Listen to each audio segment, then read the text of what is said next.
All right, guys, we're going to be talking about 1099 when you 1099 somebody as a contractor here in California. So 1099 basically means you're working for a company without being in their payroll.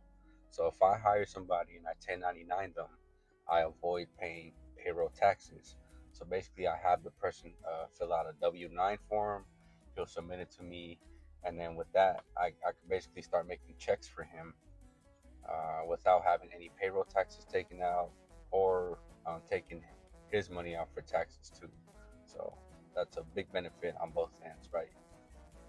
So one example is if I want somebody to do this roof for me, I would hire somebody as a subcontractor to avoid putting them under my workers' comp, under my general liability, right? So I hire somebody else to do the work for me, and they're not in my payroll, so I don't have to pay payroll taxes. So I just simply pay him with a check under his name, and then he'll report that to his taxes, and then I can write that off. So those are the benefits. A lot of contractors seem to have this idea that you can basically hire anybody and just send them a 1099, and they think it's kind of like a loophole to hire anybody they want so they can avoid paying payroll taxes.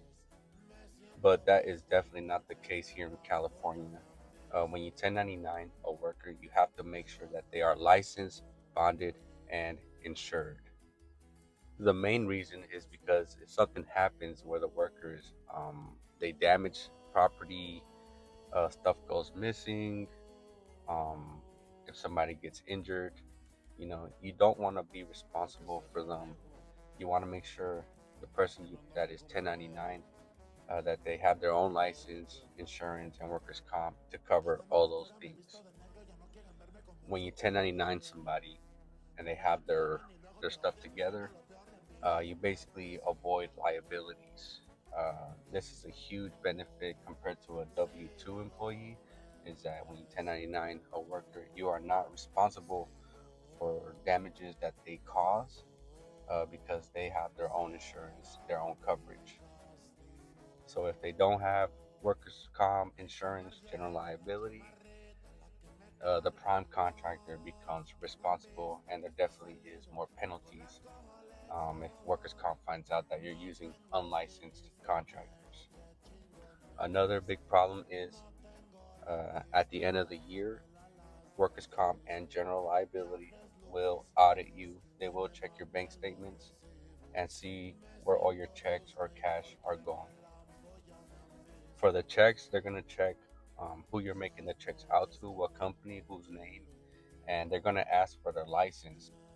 That is why you want to make sure when you 1099 somebody, you want to make sure they give you a general liability certificate or some kind of proof that they are licensed, because at the end of the year, workers' comp and general liability will ask for that information.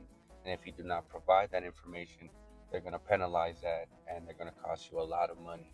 I've been through it, and I want to say at the time I used about five unlicensed employees, thinking it was an easy way to avoid paying payroll taxes, because a lot of people would tell me that's a loophole to avoid that. And what happened was owing I ended up owing a lot of money, which really hurt my company.